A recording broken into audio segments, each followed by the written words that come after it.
ए बुड्ढे, सुना नहीं क्या? पंजा लड़ाएगा? बाप को भेज, तेरे बस की बात नहीं।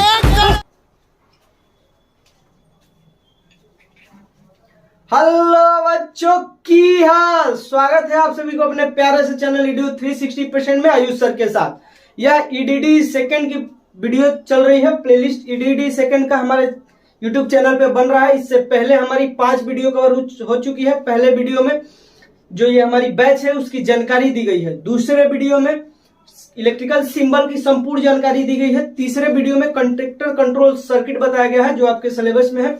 इसके चौथे वीडियो में dual starting of 3 phase induction motor cover किया गया है। और इसके 5वें वीडियो में जो कवर किया गया था वो 3 phase induction motor getting supply from selected feeder. अब जो हम आज कवर करने वाले हैं वो आपके स्क्रीन पे देखिए। बेसिकली एक क्या है, ये फर्स्ट जो दिया है कंडक्टर कंट्रोल सर्किट, ये सिलेबस का चार्ट है जिसमें हमें 1.3 जो आपको दिख रहा है 1.3 फॉरवर्डिंग, 1.3 जो आपको क्या दिख रहा है, देखिए फॉरवर्डिंग,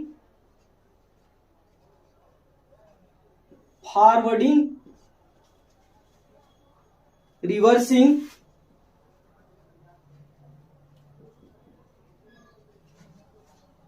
of a 3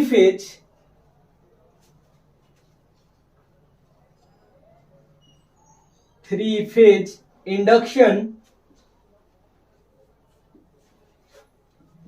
मोटर। देखिए हमें यही पढ़ना है 1.3 इस वीडियो में। ये क्या है, forwarding reversing of 3 phase induction motor.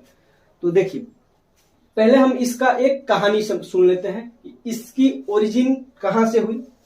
हालांकि यह कहानी क्या है, हम लोगों के द्वारा बनाई गई है एक हास्य मुद्रा में, कॉमेडी टाइप में टीम के द्वारा बनाई गई है। यह एक पहले हम स्टोरी समझेंगे, इसके बाद इसको हम अपने रियल लाइफ से रिलेट करेंगे। स्टोरी है बाबू सोना की, बाबू और सोना का कहानी है ये, ठीक है। कल हमारे कहानी में बाबू का ओहदा बहुत ऊंचा था, सोना का ओहदा थोड़ा सा नीचे था। अब देखिए हुआ क्या इस कहानी में। हुआ ये कि बाबू जो है ना, जो ये सोना है, सोना फोन की बाबू के पास, यह कहीं बाहर पड़ती थी, कुछ दिनों के लिए गांव या घर अपने आई हुई थी। तो ये बाबू के पास क्या की, फोन की। फोन करने के बाद ये बोली कि बाबू मैं मार्केट जा रही हूं केवल और केवल 15 मिनट के लिए, केवल और केवल 15 मिनट के लिए, आप आओ, आपसे मिलना है हमें। तो बाबू बोला कि okay okay, why not, I am coming. घर से बाबू एकदम जल्दी से उत्साहित होकर के निकला, ई रिक्शे पे बैठा। ई रिक्शा इनको लेते लेते लेते लेते आगे गई। आगे जाने के बाद जिस रास्ते में वो ले जा रही थी उसमें बहुत बड़ी जाम। इनका प्री प्लानिंग था कि रास्ते में जाते टाइम 10 मिनट लग जाएगा, हम सोना से केवल 5 मिनट मिल पाएंगे। लेकिन हो गया, लग गया जाम रास्ते में। अब ये बोल रहे हैं कि भैया भैया ई रिक्शा वाले से कि थोड़ा सा तेज चलाइए। तो कह रहा है कि भैया आप ई रिक्शा में बैठे हैं, आप एरोप्लेन में तो बैठे नहीं है कि हम उड़ा दे जाम को ऊपर से। तो ये 5 मिनट और लग गया और 15 मिनट इनका वहीं पे खत्म हो गया। और फिर सोना फोन की कि कहाँ हो। तो ये बोला कि हम तो अभी भीड़ में फंसे हुए हैं। तो ये बोली कि आज के बाद तुम्हारा और मेरा रिश्ता खत्म, आज के बाद तुम्हारा और मेरा रिश्ता खत्म, आज के बाद तुम मेरे को कभी फोन मत करना। बाबू का ब्रेकअप हुआ, ब्रेकअप, और बाबू डिप्रेशन में चला गया। बाबू जब डिप्रेशन से बाहर आया तो अब ब्रेन इस पे लगा कि आखिर ये लेट हुआ क्यों। तो पहली बात आई कि जाम की वजह से। अगर जाम है तो वो स्वाभाविक सी बात है कि जाम तो लगेगा।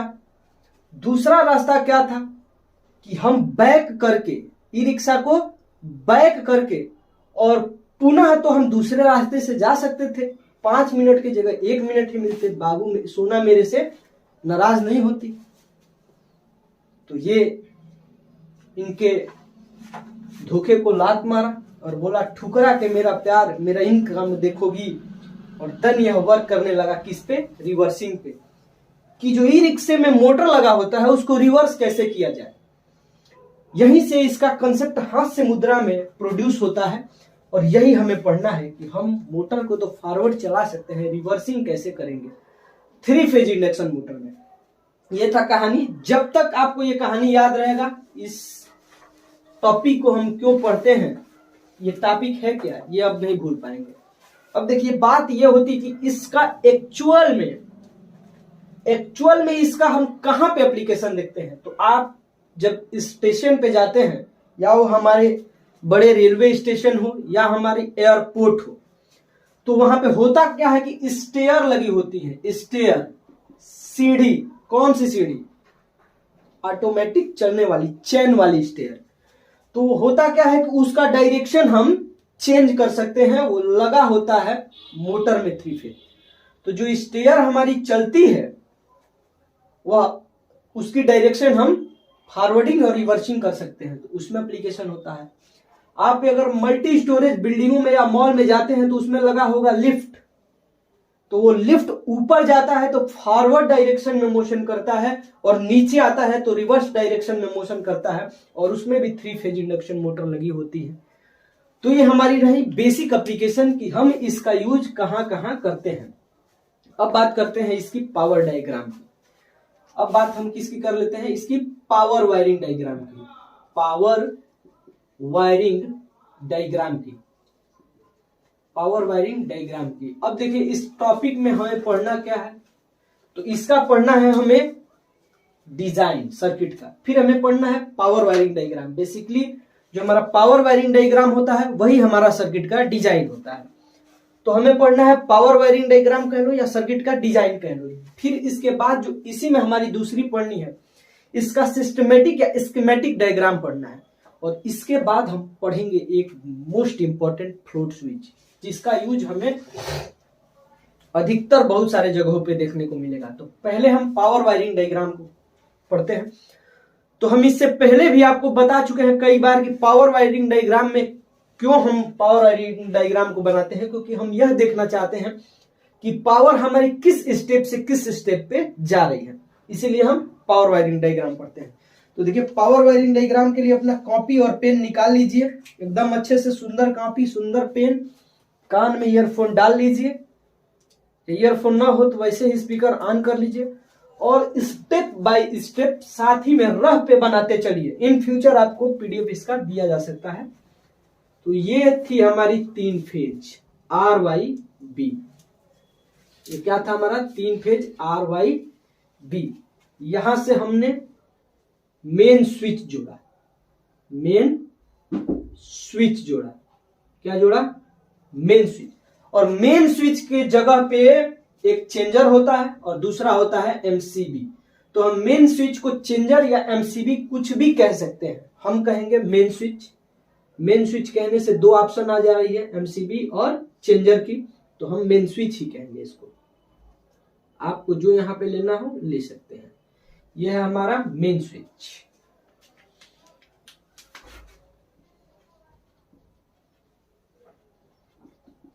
मेन स्विच जस्ट इसके नीचे, जस्ट मेन स्विच के नीचे हमारा लगा हुआ है फ्यूज सेट, यानी कि हर फेज में एक फ्यूज।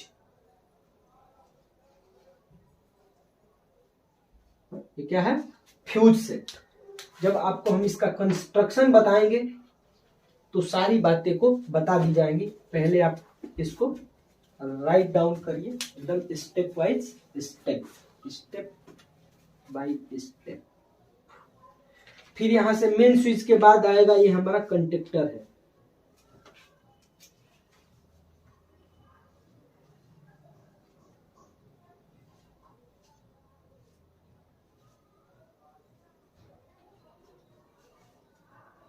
ये F लिख लीजिए। ये कौन सा कंडक्टर है, फॉरवर्ड वाला। फिर यहां से आएगा हमारा OLR, ओवरलोड रिले। इधर जगह छोड़िएगा, इधर हमें कुछ बनाना है। और फिर ये जो हमारी सप्लाई है ये कहां चली जाएगी, 3 फेज इंडक्शन मोटर को, 3 फेज इंडक्शन मोटर को। अब यहां पे देखिए ये क्या है,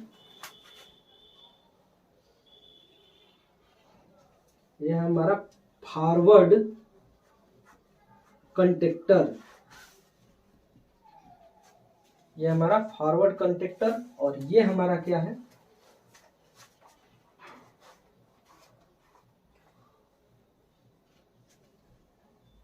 OLR यानी ओवरलोड रिले, या इसको कहते हैं TOLR, थर्मल ओवरलोड रिले।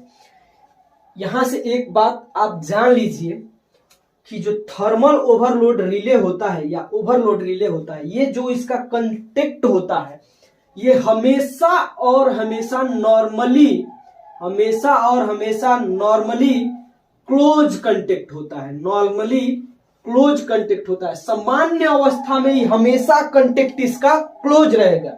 इसका कंटेक्ट कब ओपन होता है, तो केवल और केवल ओवरलोड या शॉर्ट सर्किट के केस में करंट का वैल्यू इंक्रीज होने से। ये क्या है, इसका कंटेक्ट कैसा रहता है, हमेशा NC, इसका कंटेक्ट हमेशा कैसा रहता है, NC।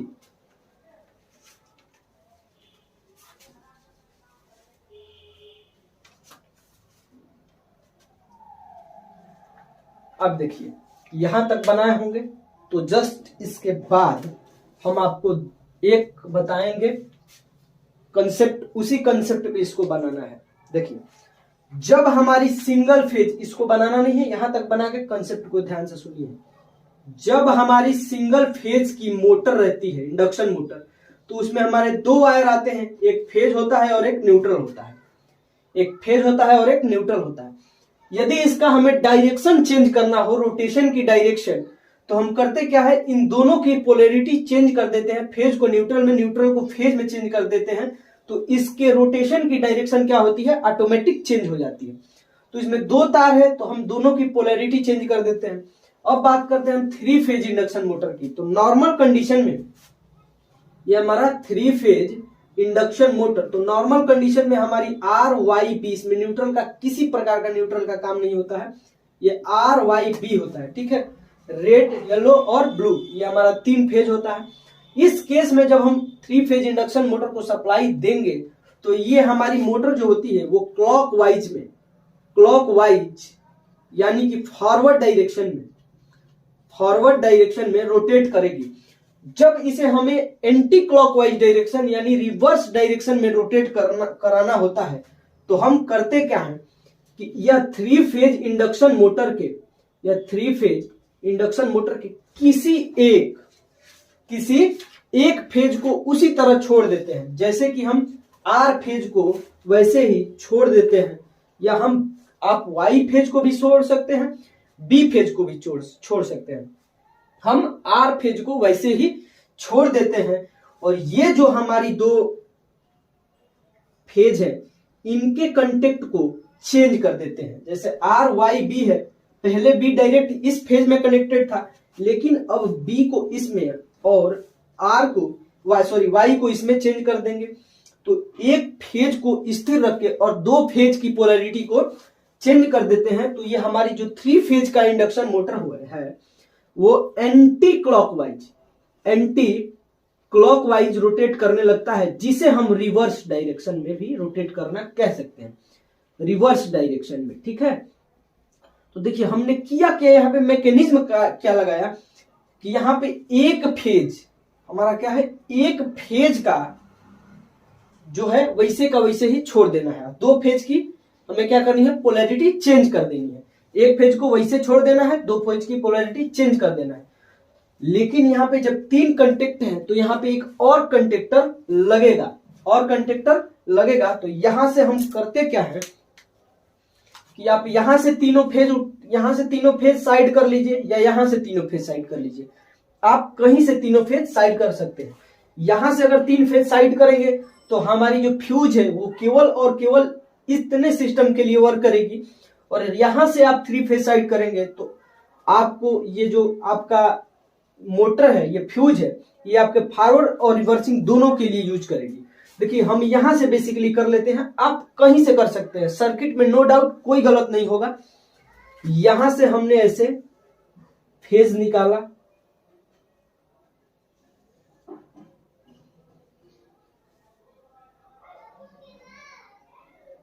यहां से देखिए, यहां से हमने किया क्या कि यहां से हमने 3 फेज निकाला और तीनों फेज में एक कंडक्टर लगा दिए। जहां पे 3 टर्मिनल को एक साथ हमें कनेक्ट करना होगा तो वहां पे कंडक्टर लगाना एकदम से अनिवार्य होगा। तो ये जो हमारी अब पूरी सिस्टम बन गई है, ये फ्यूज सेट इसका भाग है। ये जो हमारी तीनों का तीनों कनेक्शन बन गया है, इधर लिख देते हैं फ्यूज सेट है।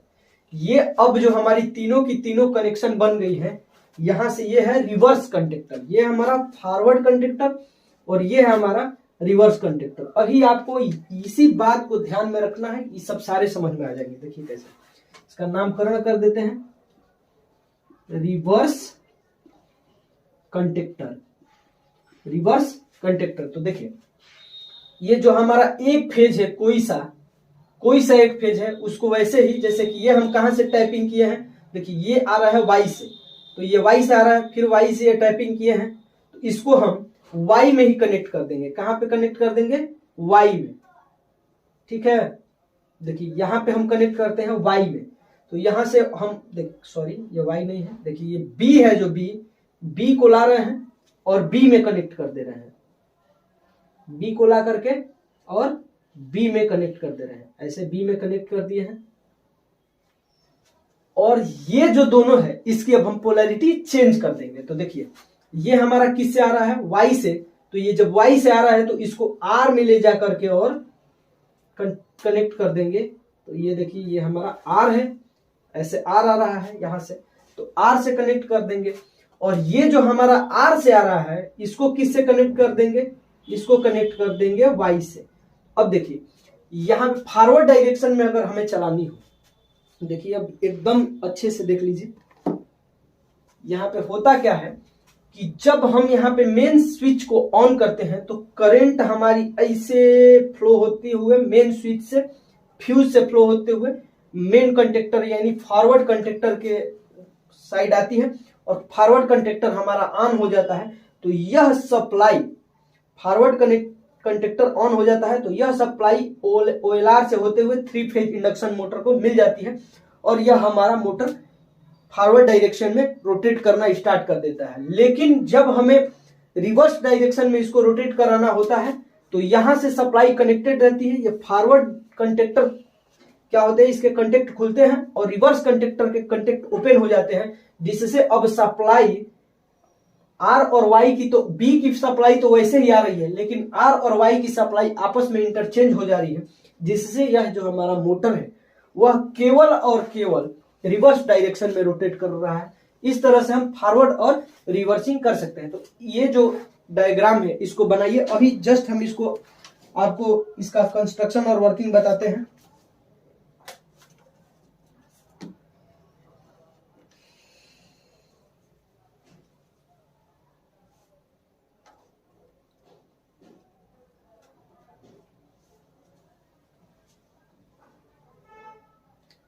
हो गया। अब देखिए जो इसका कंस्ट्रक्शन है अगर वो लिखने को आ जाता है, आपको हम पीडीएफ प्रोवाइड करा देंगे, लेकिन वीडियो देखने के बाद बिना वीडियो देखे पीडीएफ का कुछ नहीं कर सकते हैं। देखिए इसका कंस्ट्रक्शन हमें ऐसे लिख सकते हैं कि यह जो पूरा सिस्टमेटिक डायग्राम या यह जो अरेंजमेंट है, यह किसका अरेंजमेंट है? Forward reversing of A 3 phase induction motor की। इसमें एक 3 फेज की मेन सप्लाई है जिससे हमारी मेन स्विच और फ्यूज सेट कनेक्टेड है। फ्यूज सेट का मुख्य कार्य क्या है?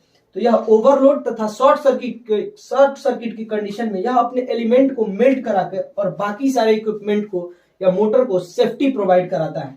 जैसे ही यह फ्यूज सेट के नीचे फॉरवर्ड कंडक्टर लगा होता है और इसमें 2 कंडक्टर लगे होते हैं, एक फॉरवर्ड और एक रिवर्स कंडक्टर, और जस्ट इसके नीचे OLR लगा होता है और उसके नीचे 3 फेज इंडक्शन मोटर लगा होता है। ये रहा इसका नॉर्मल कंस्ट्रक्शन। अब इसका वर्किंग अगर हमें बताना हो तो कैसे बताते हैं? तो देखिए इसका वर्किंग हम ऐसे बता सकते हैं कि नॉर्मल कंडीशन में जब मेन स्विच को ऑन करते हैं तो हमारी सप्लाई फ्यूज से होते हुए फॉरवर्ड कंडक्टर को ऑन करती है, जिससे सप्लाई ओएलआर से होते हुए किसको मिलता है, 3 फेज इंडक्शन मोटर को मिलता है, और यह मोटर फॉरवर्ड डायरेक्शन में रोटेट करना स्टार्ट कर देती है।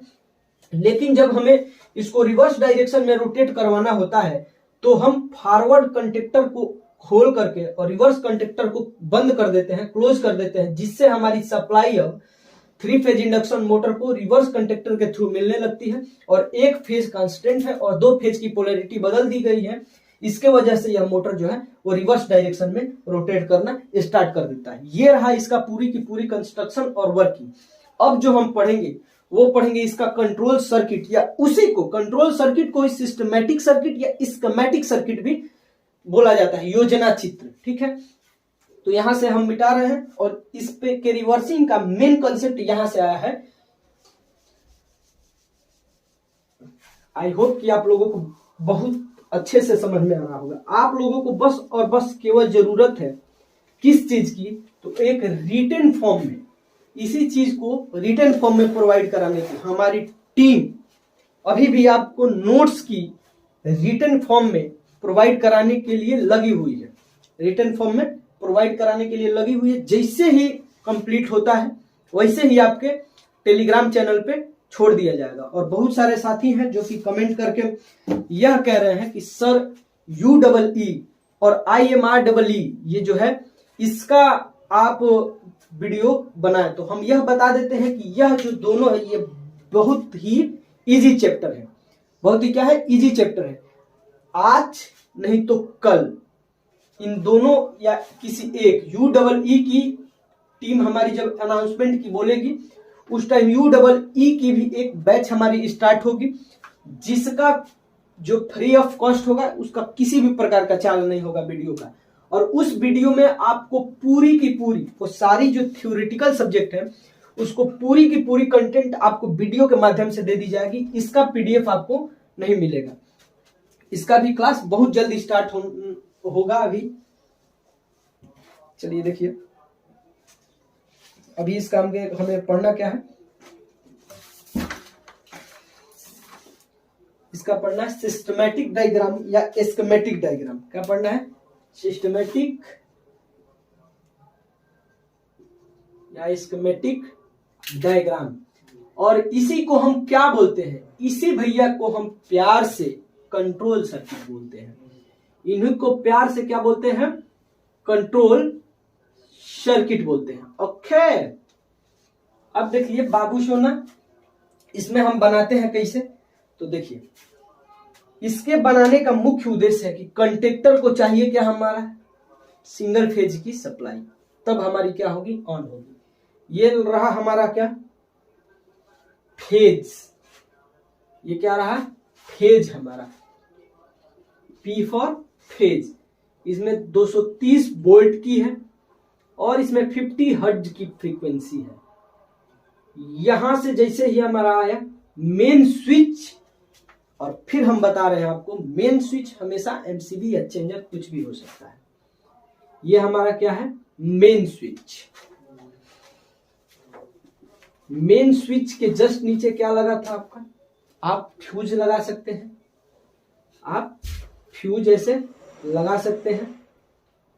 फ्यूज के नीचे लगा था आपका OLR। देखिए इसका जो OLR और OLR के जो कंटेक्ट होते हैं ये नॉर्मली क्या होते हैं, क्लोज होते हैं।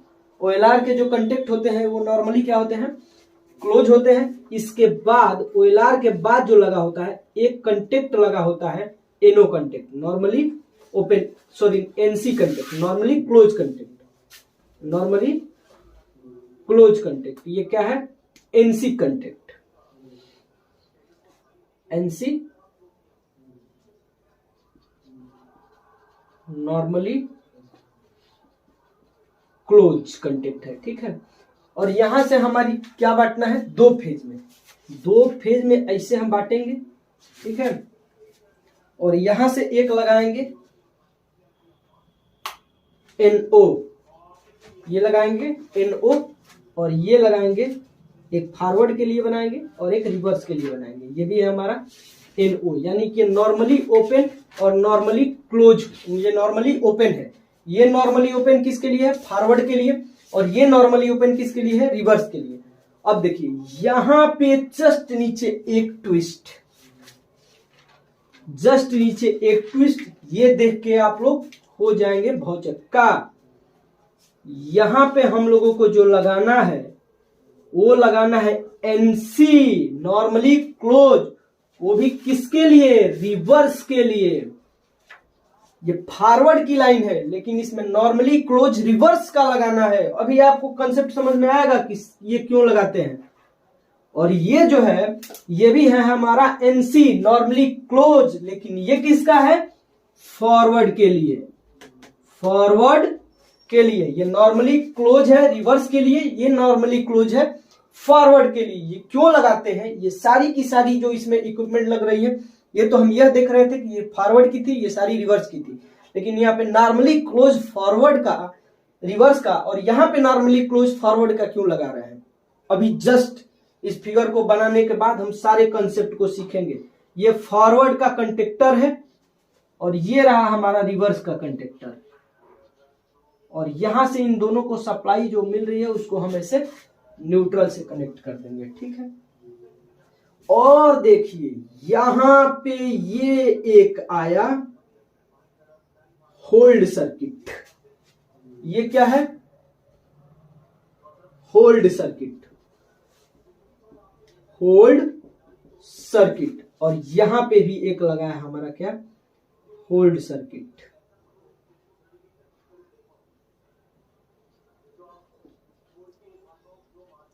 देखिए ये होल्ड सर्किट रिवर्स का है, ये होल्ड सर्किट फॉरवर्ड का है। आपको पुनः एक बार सारा का सारा बात बता दिया जाएगा। अभी देखिए यहां से हमारी एक फेज गई 230 वोल्ट और 50 हर्ट्ज सप्लाई की।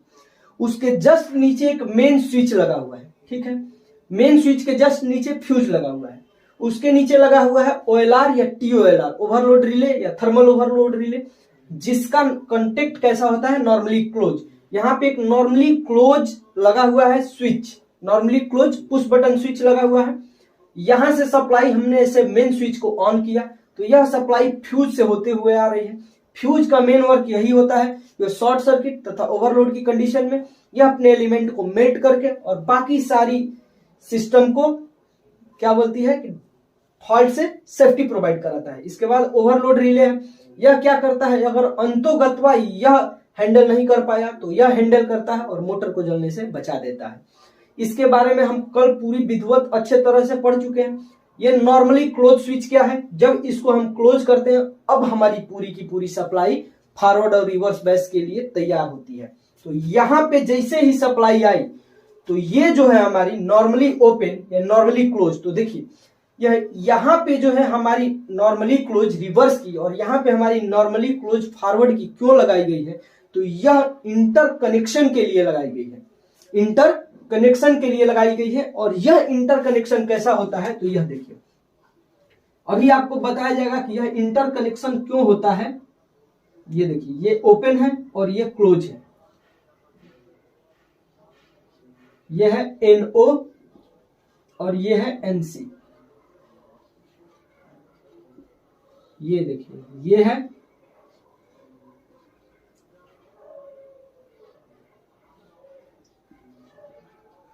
ये है इसमें NO और ये है NC।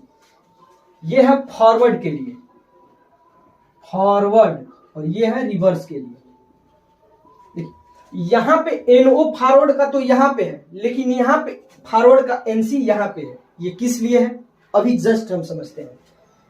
जैसे ही हम NO को ओपन ये क्लोज करते हैं, प्रेस करते हैं, नॉर्मली ओपन को प्रेस करते हैं तो ये नॉर्मली ओपन किस चीज में चेंज हो जाएगा? नॉर्मली क्लोज में चेंज हो जाएगा। यहां से देखिए जैसे ही यह कंडक्टर फॉरवर्ड का खींचता है तो ये नॉर्मली ओपन किस चीज में चेंज हो जाता है? नॉर्मली क्लोज में चेंज हो जाता है। अब नॉर्मली क्लोज में चेंज हो गया तो ये हमारी सप्लाई अब दोनों तरफ जानी चाहिए। वो पूरी की पूरी सप्लाई ऐसे करते हुए यहां से, यह क्लोज है, यहां से पास करते हुए यह नॉर्मली क्लोज, इसका तो सेम टू सेम रिवर्स का नॉर्मली क्लोज ऐसे ही है। तो नॉर्मली क्लोज से होते हुए फॉरवर्ड सर्किट से होते हुए मोटर में चली जाती है और मोटर हमारी रोटेट करती है। हमें अब यहां से ये पूछेंगे कि सर यहाँ पे भी तो ऐसे आ सकती है, तो ये क्यों नहीं आई? तो ये देखिए यहाँ पे अगर ऐसे आएगी, यह ओपन रहेगा, तो यदि यह क्लोज भी है तो हमारी सप्लाई यहां से यहां आएगी। लेकिन यह जब हम फॉरवर्ड का क्या किए हैं, ये जो फॉरवर्ड का जो है हमारा ये NO को प्रेस किए हैं, या कंडक्टर हमारा ऑपरेट हुआ है, तो ये NC को क्या कर दिया है, ओपन कर दिया है। नॉर्मली क्लोज को क्या कर दिया है, नॉर्मली ओपन में चेंज हो गया है। सप्लाई अब हमारी यहां तक आएगी और यहां तक जाएगी नहीं, इसका असर यहां पे। अब देखिए हुआ क्या कि जैसे ही अब हमने फॉरवर्ड का काम हो गया, अब हमें मोटर को रिवर्स डायरेक्शन में करना है। इस वाले NO को हम प्रेस करते हैं, तो इस वाले NO को प्रेस करते हैं, तो अगर इस वाले NO को, जो ये हमारा NO है, इसको नॉर्मली ओपन, इसको नॉर्मली क्लोज में चेंज करते हैं, तो ये NC जो है रिवर्स का, ये नॉर्मली ओपन में चेंज हो जाएगा ना। ये जब स्टड खींचेगा तो ये इसको में सटाएगा, तो ये इसके कंटेक्ट खुल जाएंगे, तो यह रिवर्स का जो नॉर्मली ओपन नॉर्मली क्लोज में चेंज होगा, तो यहाँ पे रिवर्स का नॉर्मली क्लोज नॉर्मली ओपन में चेंज हो जाएगा और सप्लाई इसमें आना बंद हो जाएगी और सप्लाई यहाँ से पूरी की पूरी रिवर्स में जाना स्टार्ट कर देगी। पूरी की पूरी सप्लाई रिवर्स में जाना स्टार्ट कर देगी। यही इसका मोटिव है। ठीक है, मोटिव तो हमें समझ में आ गया। अब यह इस जो NO यह NC का ये जो स्ट्रक्चर है असली में, और ये NC और NO ये ऐसे जुड़े रहते हैं रिवर्स वाले। ठीक है, अब तो सर ठीक है, ये होल्ड सर्किट किस लिए लगाया जाता है, इसका भी एक कहानी है। अब जो हमारी लल्ला है, लल्ला, वो इसको इसे प्रेस करके रखे तो नहीं रहेंगे। चलिए जब तक हमें चलानी है मोटर को फॉरवर्ड डायरेक्शन में, हम प्रेस किए रहते हैं ऐसे आंख मूंद के और फिर छोड़ देंगे, तो इसे पता लगेगा कि फैक्ट्री में फॉरवर्ड डायरेक्शन में चलाने के लिए भी क्या करना पड़ता है, एक रखना पड़ता है वर्कर को, इसे प्रेस किया रहता है, वो फॉरवर्ड में चलता रहता है। जब रिवर्स करना होता है तो इधर आके प्रेस करता है, रिवर्स में चलना, मोटर चलती रहती है हमारी। तो ऐसा ना हो इसके लिए होल्ड सर्किट लगाया गया। होल्ड सर्किट करता क्या है कि जैसे ही एक बार प्रेस हुआ, सप्लाई इसमें आई, तो यह जो होल्ड सर्किट किसकी है, फॉरवर्ड की, और यह किसमें है, नॉर्मली, यह किसमें है, नॉर्मली ओपन में। ये किसमें है, होल्ड सर्किट NO में। तो देखिए ये जब होल्ड सर्किट NO में है और लाइन जब हमारी फॉरवर्ड कंडक्टर के पास गई, तो यह NO को NC में चेंज कर दिया। अब इसको छोड़ देंगे तो ये NO NC में चेंज हो गई है। अब सप्लाई ऐसे आती हुई फॉरवर्ड को मिलेगी, और सेम यही प्रोसेस इसमें होगा। सेम वही प्रोसेस किसमें होगा, यही होगा कि जैसे ही हम NO को प्रेस करते हैं, सप्लाई आती है रिवर्स, इधर रिवर्स कंडक्टर के पास, रिवर्स कंडक्टर होल्ड सर्किट को क्या कर देता है, नॉर्मली ओपन से नॉर्मली क्लोज में चेंज कर देता है, और टोटल की टोटल सप्लाई रिवर्स सर्किट में, रिवर्स डायरेक्शन में, जो मोटर को रिवर्स में फ्लो कराने में चली जाती है, और यह कंडक्ट ओपन हो जाता है। वैसे ये कंडक्ट जो NO है, ये हमेशा के लिए NC में चेंज नहीं रहता है। एक बार यह NC में चेंज होता है, इसके बाद आगे की सारी काम होल्ड सर्किट करती है। वैसे यह एक बार NO NC में चेंज होता है, इसके बाद का काम होल्ड सर्किट करती है। होल्ड सर्किट के NO को NC में चेंज करने का काम यह जो है रिवर्स और फॉरवर्ड कंडक्टर करते हैं। Reverse conductor reverse hold circuit को ऑन करता है, जबकि forward conductor forward hold circuit को ऑन करता है। और इसी तरह यह जो हमारा सर्किट है, ये पूरे व्यवस्थित ढंग से इस हम टॉपिक को पढ़ चुके हैं, पूरे व्यवस्थित ढंग से इस टॉपिक को पढ़ चुके हैं। आपके पेपर में आएगा forward reversing of 3 phase induction motor. आपको कुछ नहीं करना है, क्या करना है, केवल इसका पावर वायरिंग डायग्राम और इसका सिस्टमेटिक या कंट्रोल सर्किट बना देना है, ज्यों का त्यों, और आपको 5 में से 5 नंबर मिल जाएंगे। ड्राइंग एक ऐसा सब्जेक्ट है जिसमें आप होल टू होल ला सकते हैं, होल टू होल ला सकते हैं। इसके बाद देखिए, अब हम बात करते हैं इन सबसे परे, इन सबसे ऊपर फ्लोट स्विच, इन सबसे परे, इन सबसे ऊपर फ्लोट स्विच की। अभी आपको बताएंगे फ्लोट स्विच का पढ़ने का क्या फायदा है, फ्लोट स्विच कितना इंपॉर्टेंट है, फ्लोट स्विच कितना इंपॉर्टेंट है। देखिए, तो ये जो हमारा फ्लोट स्विच है, इसका यूज हम कहां कहां करते हैं, तो आपको हम बता दें रियल लाइफ में। तो इसका यूज आप अगर बाइक चलाते हैं तो उसके टंकी में होता है, जिसके वजह से आपको डिजिटली रूप से दिखाई देता है कि आपके टंकी में कितना तेल है। जब ब्लिंक करने लगता है तो आप बताते हैं ना, अरे भैया अब तो दिमाग खराब हो गया, तेल है ही नहीं। तो वो फ्लोट स्विच ही आपको बताता है। दूसरी बात कि यह आपके घर में अगर 500 लीटर या 1000 लीटर की वाटर की टंकी छत के ऊपर लगी होगी तो आप अगर सौभाग्यशाली होंगे, इलेक्ट्रिकल की ज्यादा जानकारी होगी तो आपको पता होगा कि उस टंकी में एक लगा होता है फ्लोट स्विच, जिसका काम यह होता है कि वह यदि आपके पानी जब टंकी में भर जाता है तो वह करता क्या है कि अलार्म दे देता है कि आपकी टंकी का पानी भर गया है, कृपया स्विच को ऑफ कर दें। तो आप जाते हैं, स्विच ऑफ कर देते हैं। इसका यूज नॉर्मल लेवल तक यही करते हैं कि आप जाते हैं, बहुत सस्ता अलार्म वाली सर्किट मिलता है, स्विच को बंद कर देते हैं, पानी की वेस्टेज कम होती है। तो वहां पे भी हमारी फ्लोट स्विच का क्या हुआ देखने को मिला, फ्लोट स्विच का यूज देखने को मिला। तीसरी बात, यह फ्लोट स्विच इतना एडवांस्ड है, यदि आपकी टंकी है, ये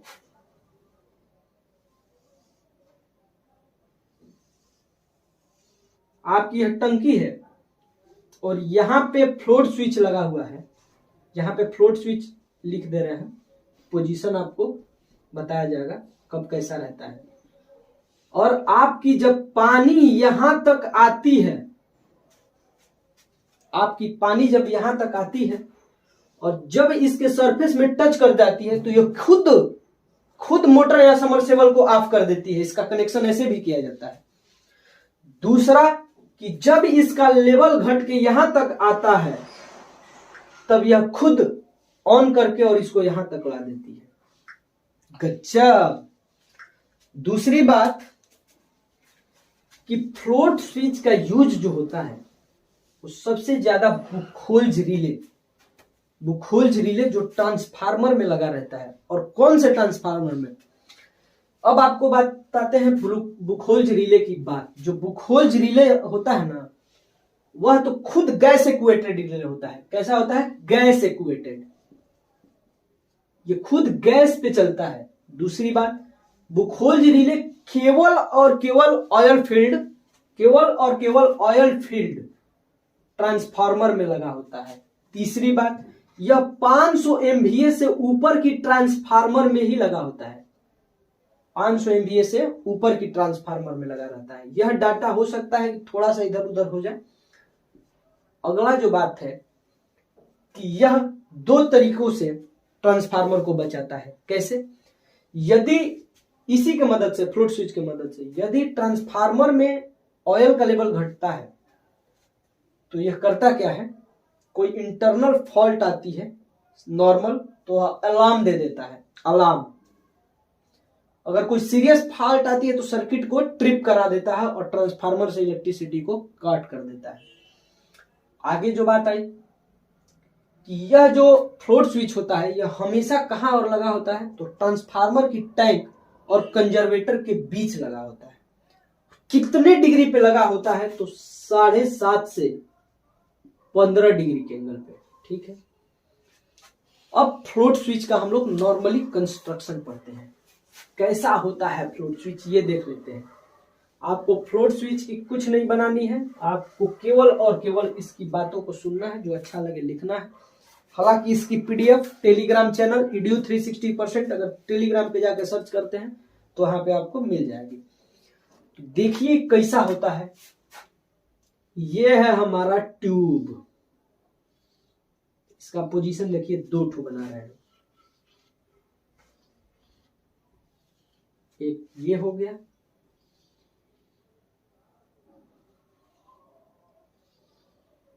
एक ये हमारा। अब देखिए हुआ क्या है कि यहां पे इसके एक कंटेक्ट है हमेशा और दूसरे एंड पे बी कंटेक्ट है। एक कंटेक्ट, बी कंटेक्ट, एक कंटेक्ट, बी कंटेक्ट, तीनों को अलग अलग पोजीशन पे रखे हैं। फ्लोट स्विच में हमेशा और हमेशा लिक्विड मेटल मरकरी का यूज किया जाता है, जिसको हम पारा बोलते हैं। यह अगर इस पोजीशन में है तो पारा जो होगा लिक्विड वो इस तरह से इसमें फील्ड होगा। अब नॉर्मली सोचिए कि अगर यह बोतल में पानी भरा हुआ है और बोतल यह आधा है, तो हम इसको ऐसे रखते हैं तो ऊपर की सरफेस खाली हो जाएगी और यह एक इसका पानी ढक्कन और बॉटम यानी इसके ओपन पार्ट पे और इंड पार्ट पे दोनों जगह कांटेक्ट में होगा। तो जब यह दोनों कांटेक्ट में होता है तब ही यह ऑपरेट होता है। ठीक है, अगर यह इस पोजीशन में है तो पारा करेगा क्या कि इस तरह से फील्ड हो जाएगा और एक कांटेक्ट से यह दूसरे कांटेक्ट में ज्वाइन नहीं होगा, जिसके कारण से अगर इस कंडीशन से इस कंडीशन पे आएगा तब ही यह ऑपरेट होगा और अलार्म सर्किट को इंडिकेशन देगा। अगर इस पोजीशन पे है तो भी हमारा जो पारा है वो ऐसे रहेगा, एक इसका कांटेक्ट छूटा रहेगा, तो इस कंडीशन में भी वह कुछ नहीं करेगा, केवल और केवल इस कंडीशन में ऑपरेट होगा। तो देखिए यह कंडीशन होता कब है, आपको एग्जांपल के माध्यम से समझाते हैं। यह हमारा एक ग्लास, ठीक है, यहां पे लगा होता है हमारा हिंज। हिंज क्या होता है, तो एक समझ लीजिए नॉर्मली होल्डर होता है। ये क्या है, हिंज है। ये एक होल्डर होता है जो क्या करता है, फ्लोट स्विच को होल्ड करके रखता है। अब देखिए ये हमारा फ्लोट स्विच, ये कंटेक्ट ए और ये कंटेक्ट बी, इसमें जो है ऐसे पारा हमारा भरा हुआ है। अब इसमें हमने किया क्या कि पानी ऐसे डालना स्टार्ट किया और इसका ये और इसका ये दोनों सिरा हमने बाहर निकाल करके और किससे जोड़ दिया है, अलार्म से।